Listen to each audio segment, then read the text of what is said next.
I'm CJ Miller, the impetuous chef. Welcome to my kitchen in Shreveport, Louisiana. Okay, across the Red River.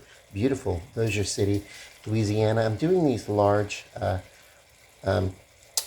pork chops. These are about an inch, little over an inch thick, and you know, approaching an inch and a half thick. They're pretty stout.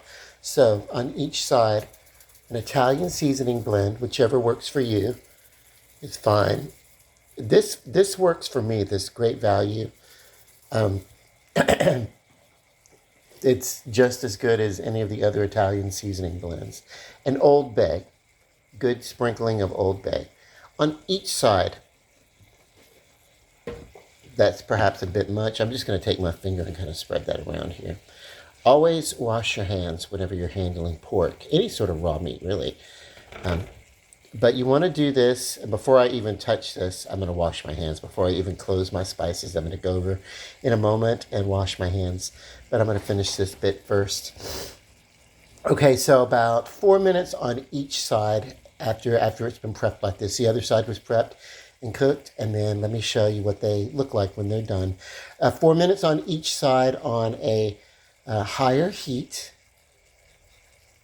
and then you put a lid on it, and then kind of simmer it and let it finish cooking. And they look beautiful when they're done. This is the first two that I did, and they get about this color on each side, and then of course you let them simmer in the juices that drain off. It's a non-stick skillet that I'm using, Gotham steel. I think they call it a 9-way pan or a square pan or a deep square pan or something like that. But it works for this. It's great. And then, of course, when I'm finished, I'm going to drain off some of the oil, discard it, leave some of it, and deglaze the bottom of the pan with a little bit of moisture, just to loosen those, and then I'm going to kind of drain it to a proportion that will allow me to add a little bit of flour to create a roux from the pan drippings, a little bit of oil and a little bit of flour roux that I'm going to build a gravy on. But let me go wash my hands. Hang on. Okay, and this is what it looks like when it's flipped. And I've got this great, I use it to slice bread, this knife. I use it to slice bread, but it's got this nice fork on the end of it. So it's great for handling things like this. Want to be careful not to poke all the way through, because this is a coated. It's a triple coated in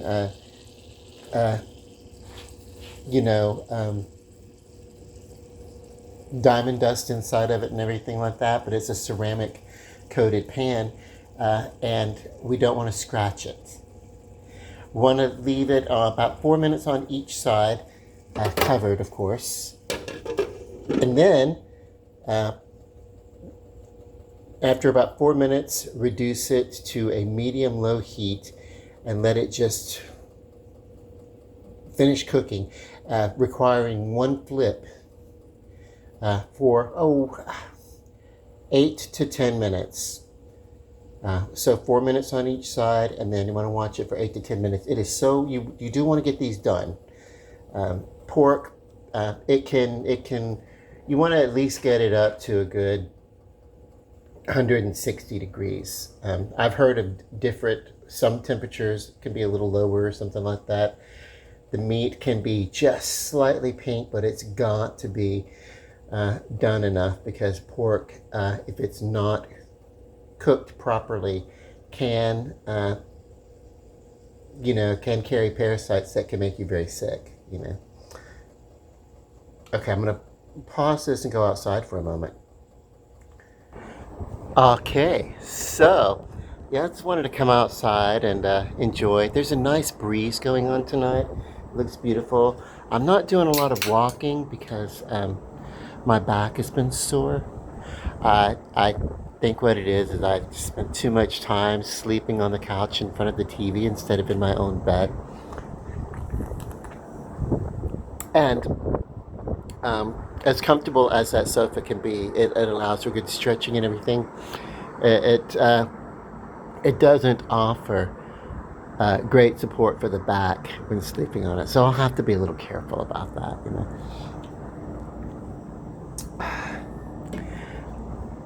I just wanted to look at this lithograph that I had. I posted about it, by the way, but I'll tell you about it here to kill some time. I took the paintings that were there off the wall, and I kind of measured the I kind of looked at the distance, and I'm like, that's almost the distance. And that's where I was wanting to put the lithograph anyway, behind that couch, and I was going to move the paintings around. And then, of course, I want to move the I still want to keep the paintings that I have. I just have to reposition them around the room. I think the two that were up there, Day of the Fish is one of them, and I forget what he called the other one that's on the back. My friend Rusty, who painted them, and he signed them Rusty Fay for this collection. But you know, it's a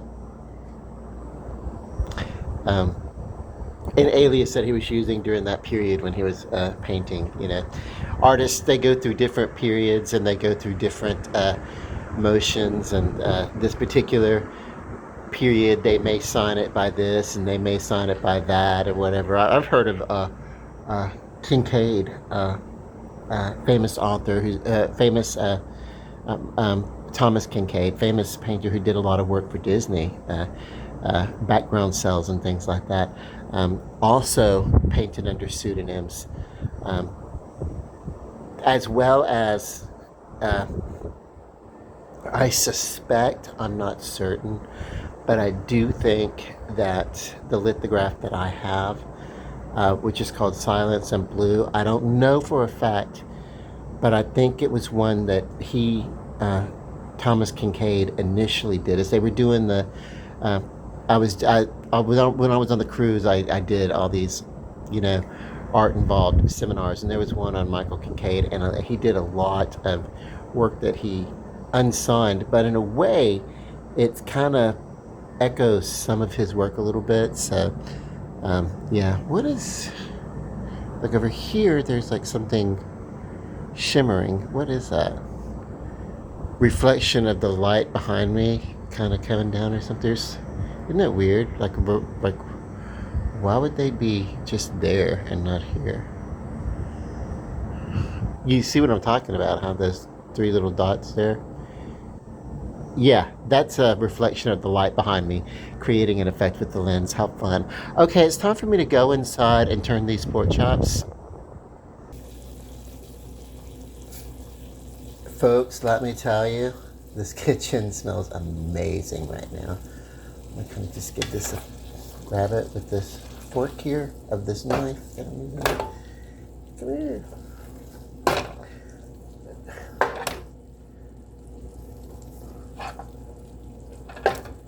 So now we're getting that nice deep color here.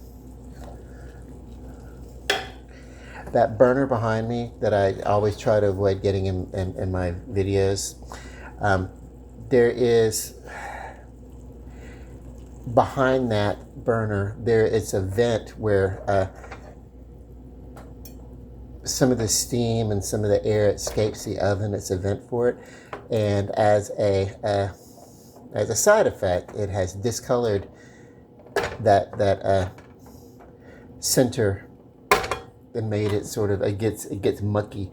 And since I, and every once in a while I got to go in and clean the eyes of those burners, but I haven't yet. So this one didn't get as dark, but that's what it is. I give a good turn on each side and a lower. And then what happens is when I want to serve this, if I were serving this to people, I'm serving it to myself. You have the option of putting your best side forward on the plate. Your best looking side, that's what you turn up,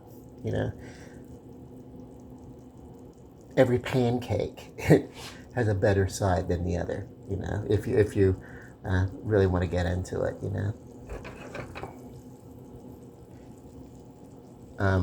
Sometimes food can be an art form all its own.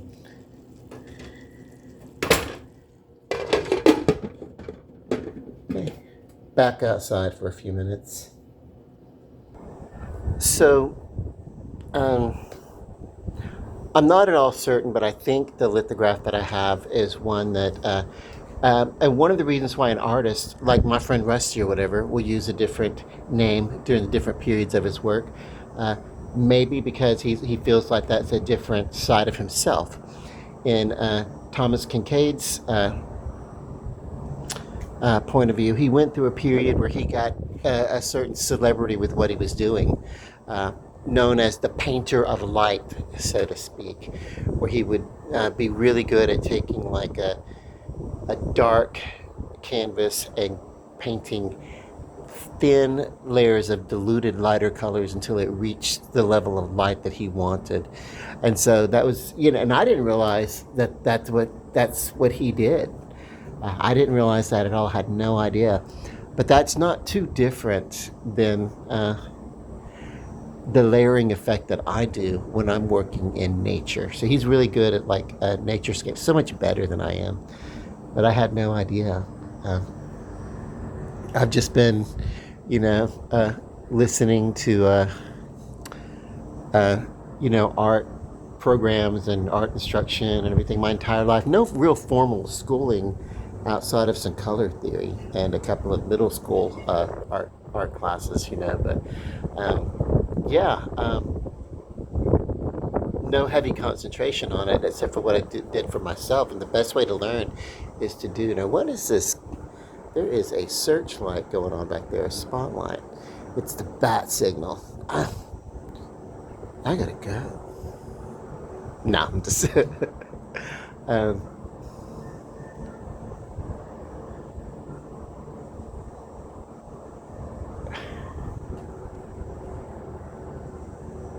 Yeah, but what is that? What goes on? That's not a normal fixture. That's not something that's happening all the time. I wonder if there's not. Oh well. This is from the School of Mind, my own business.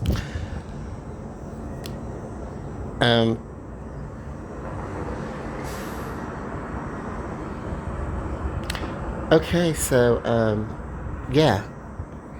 The reason why Thomas Kincaid painted under a couple of pseudonyms, including some unknown pieces that he did, was because he got his celebrity as the painter of light, and he wanted to experiment in some other areas, but he didn't want he didn't want that work to be compared to the work that he had grown famous for. He didn't want he wanted the art to be appreciated for itself.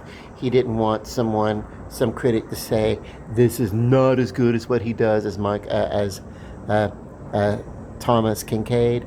He didn't want someone to praise it simply because it was a different style that was being taken by Michael Kincaid. It's a very simple piece, and I don't know for a fact that it was an unknown piece, an unknown, unsigned work by Thomas Kincaid, but it's got some echoes of what he would have done, or what I imagine he would have done.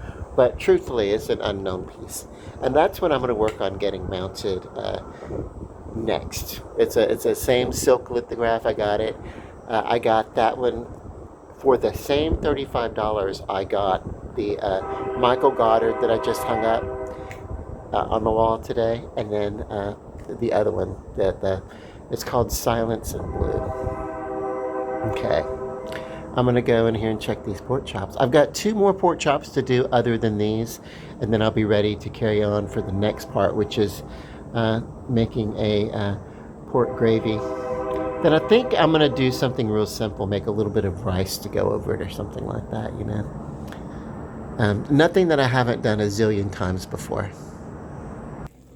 And the reason why I'm doing this video now is I think it's been a while, if ever, that I've ever really done a breakdown of the way I do pork chops in a pan stovetop. Because you can lightly sear these and then put them in the oven and finish them off, but You know, whatever. This is going to be fine too. This is going to be a nice smothered like, pork chop and everything. And I'm kind of giving these that little extra turn or whatever. What I'm going to do with these is I'm going to let these go for a little bit longer because I feel like I maybe came back in a little bit too soon. These should be going for about 4 minutes on each side. To me, it looks like it might be a little bit underdone. If you want to, you can stand them up and you can caramelize the fat on the outside, or you could trim away some of this extra fat before you even started to cook if you want to. It wasn't that much, so I let it stand. But the whole idea for this is want to get flavor and everything. When you're serving this, you can, on the plate, if you want to, you just cut away that bit of fat and don't worry about eating it. But if you wanted to, if you were going to do like some greens or something, like collard greens or something like that, you could trim off that extra fat and throw it into the stock pot. It would make for added flavor, if you're serving a vegan, you can't do that, of course. So, but yeah. And when I say serving a vegan, I mean serving a vegan vegetable and non-meat products for dinner. I'm not talking about actually cooking a vegan for dinner. Oh my God. Okay. Let me pause this. And I did adjust my heat and turn it up just a little bit. I want to get these just a little bit browner on each side for presentation. I'm pretty sure it's close to being done. But for, even me, I'm cooking it just for myself. I still want to have food that looks nice on my plate. I don't want to serve myself something that's, less than what I can do, So I'm going to get these a little bit browner on each side. Okay, so let's give these a turn. Yes, that's what we want. We want this color here. Let's see. I feel like we've got it. Yes, this is what we want. So if it was a little under caramelized, and literally I could take this off and serve it just on this side, but I'll see if I can't get the same color on the other side. I think I can. So in about 2 minutes, these are going to be done. So just so you know, I did 4 minutes on each side, approximately here, on a higher heat. Then I let these simmer in the pan here that's made its own broth for about 4 minutes on each side, and I on a lower heat. But then I wanted to get a crispier caramelized outside, so I let them go for about 2 minutes on each side to get that nice browning, what we call the Maillard effect, the caramelization. And so cover it back up for about 2 minutes, and then these two chops are going to be done. Then I'll do the other two, and then we'll come back for the gravy. Okay, we have here in waiting 6 pork chops. I'm going to pour off a little of this sauce from the pan. Careful. Just to help keep it moist, but I want to reserve a little bit because this is what I'm going to make those pan drippings. It's what I'm going to make the gravy out of, and we're going to do that right now. So roughly, all-purpose flour, about half and half to the fluid. I went a little bit more on the powder, the dry ingredient, and the reason why is because I'm going to add some mirepoix. It is a minced vegetable combination of celery, onion, some bell pepper, some garlic, those aromatics. And I'm going to put them, and I'm going to stir them into this roux as well. So this becomes, a vegetable sauce. There's a name for it. And when I finish the video, I will look up the name of the sauce that is a roux with vegetables. There's a specific name for it. It's and I can't picture it to think right now. Hang on one second. I need to do this. I couldn't leave you hanging like that. The name of the mother sauce that I'm thinking of, hang on, we're about to boil over on the rice. Hang on. By the way, there's about half a cup of long grain rice in water and the mirepoix vegetables.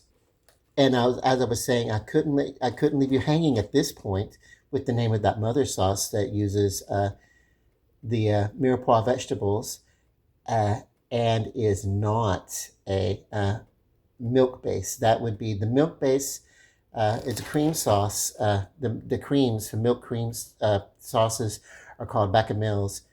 And so this name of the mother sauce is velouté. Velouté is uses a sauce with a broth and vegetables, and often combined or started with the roux to make a brown sauce or a light blonde sauce, but not without cream. If you add cream, it's a bechamel, So, these are just your mother sauces, and a lot of other sauces are built off of that. But velouté, remember that name, velouté, when you want to impress your people of your knowledge of French sauces.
Okay, I'm sorry, I forgot to pause this.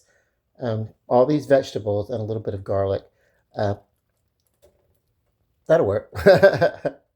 Probably a little bit more than I needed, but whatever. Okay, so all sorts of things. This is a mixed vegetable blend that I got for the freezer.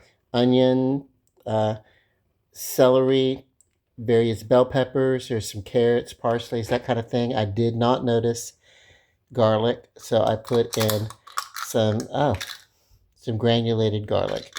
You can use a garlic paste. You could do your own. Thing if you're cutting your own garlic, you're going to get garlic finger. I don't know why, but once garlic gets on your finger, it's there for a while.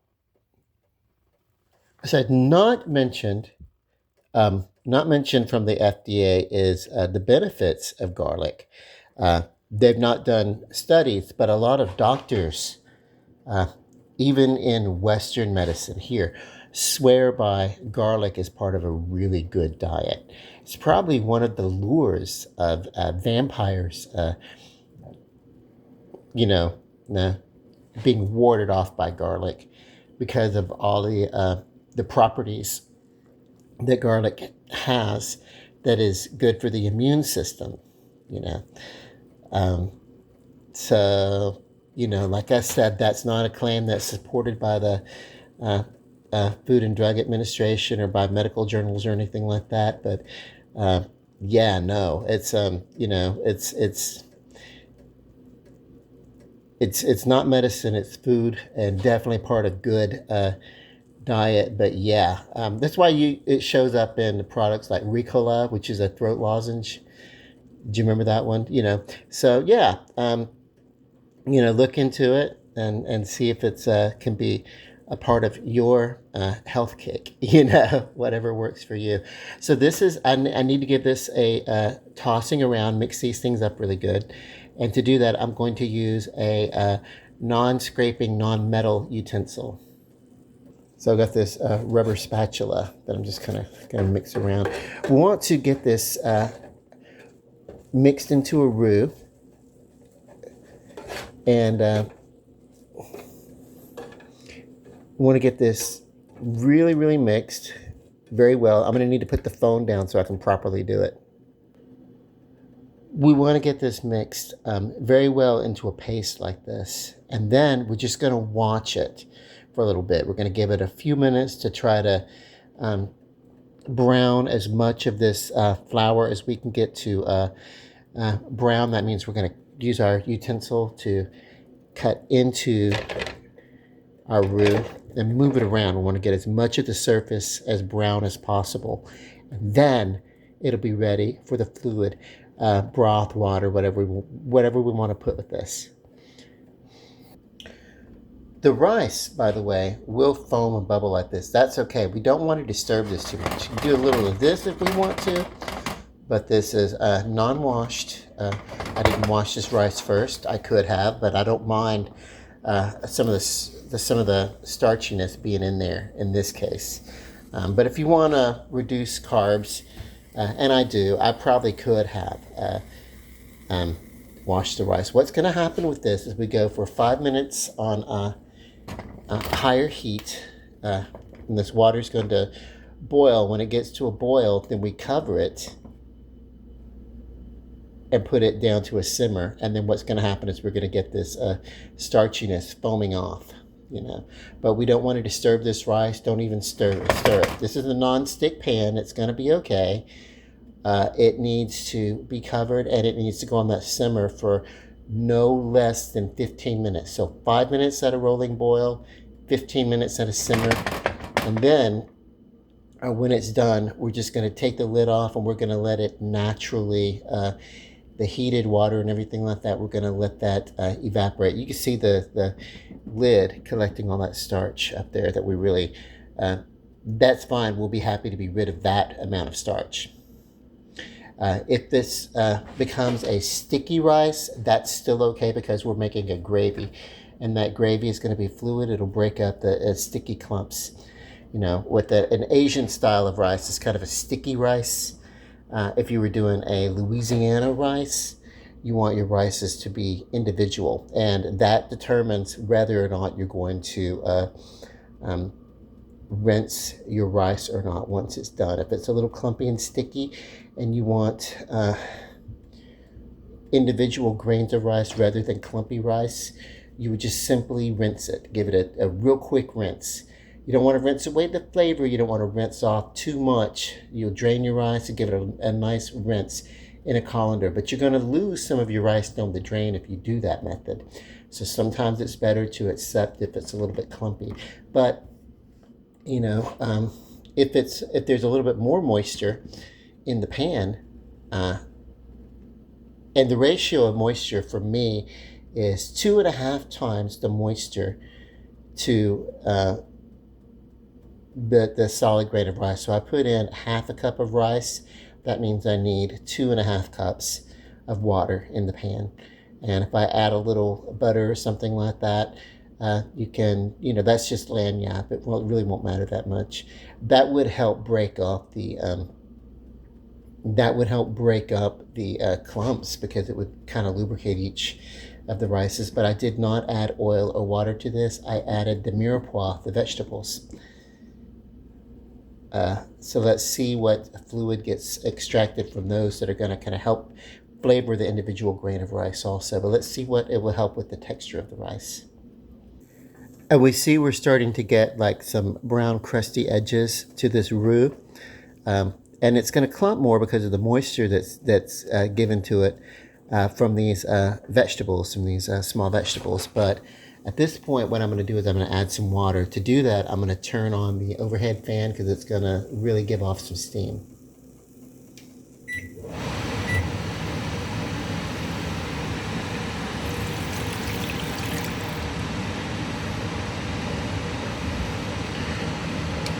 Turn it up a little bit, the temperature, and get this roux all stirred in to the water that we just added. This is going to be a lighter gravy. It's not going to be the real dark, rich roux that I would do for beef. It's a little bit lighter, but we want to get these clumps broken up, and to do that I'm going to need to work with both of my hands holding the skillet so it doesn't fly off the stove, and I can briskly get in here with this spatula and break up these clumps. See you in a bit. Still working to break up that roux from its clumps and get it dissolved into this water, because that is what we want, the toasted flour to be blended and back into its powder, and absorbed into the moisture to make this nice paste that we dilute into a gravy. Now, if you want to work without the texture of the vegetables in your sauce, you can do that.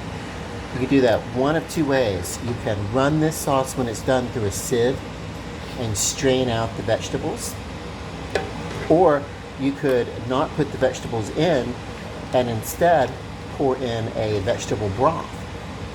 Or, one that works really, really well is a product called Kitchen Bouquet, which is all these aromatics condensed, and you put a couple of drops. Instead of using these vegetables, if you wanted to leave these vegetables out, you could put in a couple of drops of that product called Kitchen Bouquet, which is all these vegetables extracted and condensed. But it will produce a dark, rich color because it also has agents in it that artificially caramelize it. That's the one downside. If I could get a Kitchen Bouquet sauce that was not caramelized artificially, but if it were just extracted and then condensed, that's great. But they do add that caramelization aspect to it to help it work also as a browning sauce. But you only need a couple of drops, so it really doesn't. You can work with it without distorting the color of your sauce too much. But in this case, if I wanted to, I would simply just strain. Now, I love the texture of a mirepoix in my sauce. And it was so funny because my taste changed as I grew up and became an adult. When I was a child, I would not have liked I would not have liked this in my sauce. And I certainly would not have put it into my rice. Now, this rice is almost finished. In a moment, I'm going to check the texture of the rice. I want it done, but I don't want it mushy. And this needs to come up to a nice simmer. Now that it's simmered, and any clumps that are in here are going to dissolve a little bit more into that sauce. And by the way, if you're in a kitchen and you can't get all the lumps out of your gravy, and you've whisked it and you've done everything, just run it through a sieve. No one will notice, and you will be like, oh, smooth, wonderful gravy. But this is a rustic meal, and so I don't mind even if there's one or two clumps. But I think I pretty much have gotten those clumps out of my gravy.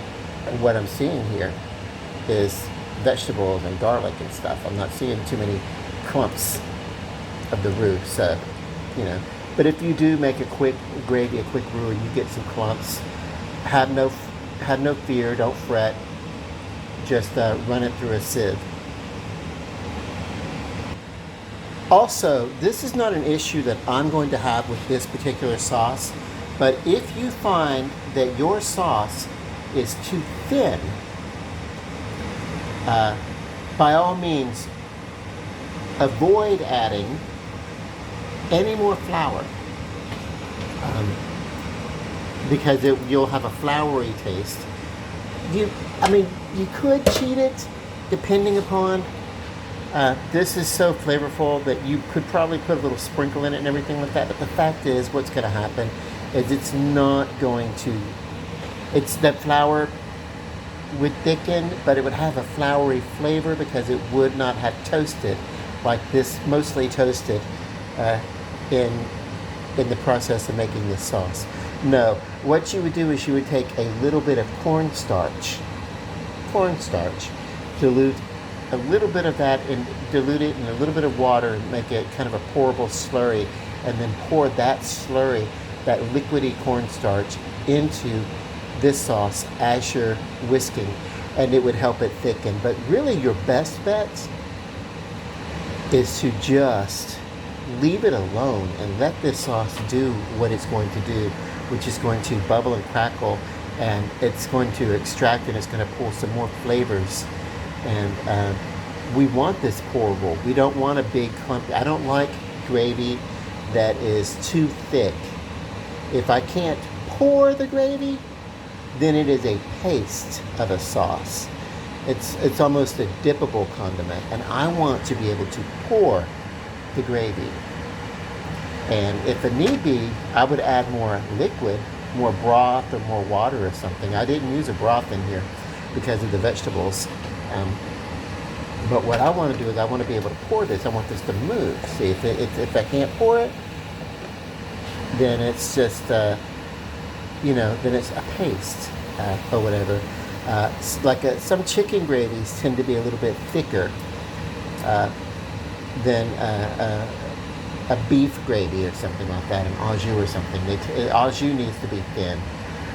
So it's really just in how you're going to apply or how you're going to serve this. This is just about right. This is not very different from the texture that you would use a chicken gravy, but instead we're using, pork pan drippings. Indeed, it's giving off steam and it is becoming a little bit thick. Watch this.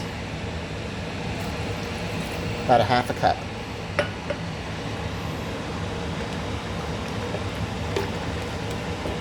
I want this pourable. What I'm going to do is basically cover this with the lid, take it off the heat, and just let it get nice and thick, but it needs to be pourable. So I want this to get just to that right texture where I do not want it to be watered down.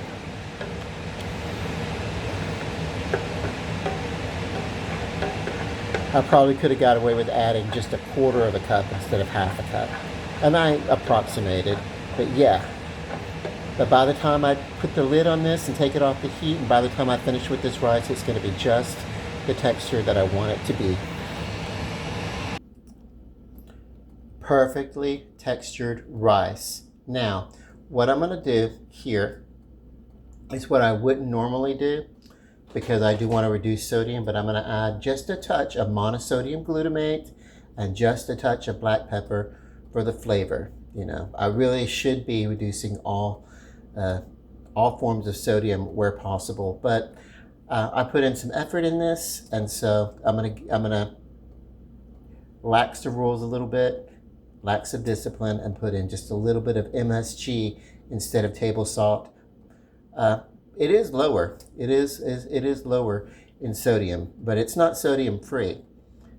It's monosodium glutamate, and the brand is Accent. There we go. And this is just going to blend as we give it a light tossing around.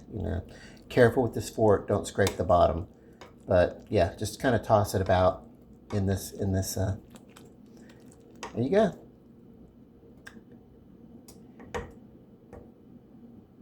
hang on, I'll plate it up. We'll go taste it. And I just wanted to show how this is not really a sticky rice. We have, you can see the individual grains of rice as I pull it up with the fork and as I toss it about and everything. And as this steam escapes, this is gonna, thicken up. But yeah, this is gonna be fun. This is gonna be fun. If you felt like you wanted to, you could give it a light rinsing. I think that wouldn't be necessary because we're gonna put gravy over it anyway. Okay, and here we go. Careful. I want to get just enough of this in the ladle. But it's metal, so really want to be careful with the bottom of that pan. Bring it right over here and put it right across that plate. If you wanted to, you could have this meal with the light salad. You could even put it, there's room on the plate for it. If you were doing a lunch special or whatever at a cafe or something, you could do a pork chop with the rice. And yeah, this is more, it is kind of the starch is collecting and making it a sticky rice. So sticky rice, just own it, right? If you didn't want the stickiness, you would basically have, you could rinse some of the starch off pre-cooking, but you're going to lose for sure some rice down the drain if you do that. Or you could run it through a colander once it's done. But then you would lose, which is easier to handle that way, but you do lose some of the flavor of the mirepoix, the vegetables. So run with it,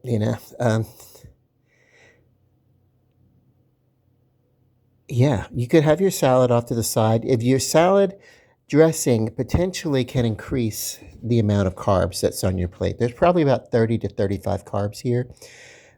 So one serving of carbs throughout the day is not going to ruin a keto diet. You want to, and I figure I'm kind of rating it higher, around 35 grams of carbs because of the gravy, because there are carbs within that flour that I made this gravy with. But you see there's no clumps on this, and it's delicious. So now let's taste it, or let me taste it, and I'll talk to you about it.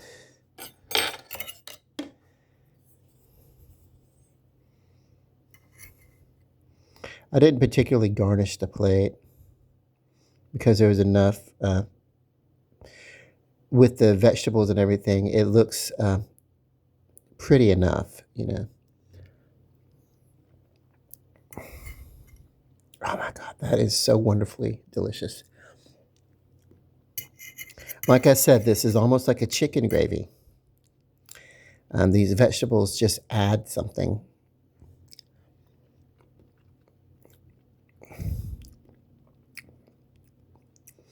This is not a gravy for people if you don't care for onions. You can use these other vegetables. You can get them and chop them up by hand and leave the onion out. I have a friend, Tina. By now she's like a sister, but she does not like onion. And so I know that when she comes over, or if the few times that I'm going to cook, that I get to cook for her, because she's very busy and everything. But that I know that I want to leave out these onions and stuff. There's onion powder in just about everything, in any of the blends. So what I do for her is I have to use individual ingredients so I can avoid as much onion as possible.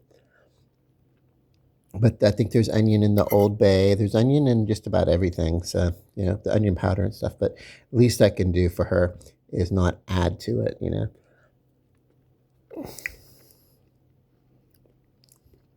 This is good. Let's get into the pork. Wonderful, wonderful, and cooked throughout. I just realized that I have not done it. I've done videos with pork, but I haven't done a concise video where I've started with the pork and through completion. So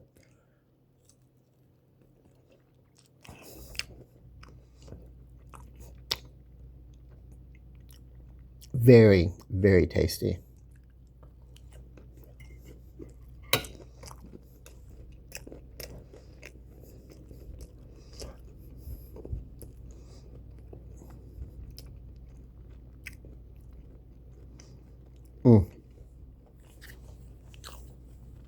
Wonderful.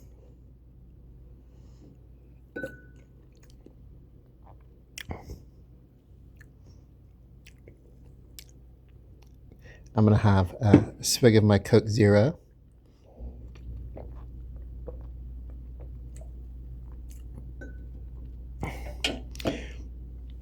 Now I have 5 more of these pork chops that I can enjoy over the weekend. So my cooking is done. And yay. Because I love leftovers. I love to do things that you can do. This is a good starter, but you can, if there's a little bit of gravy left over, and there will be, you can use that as a base for making soups.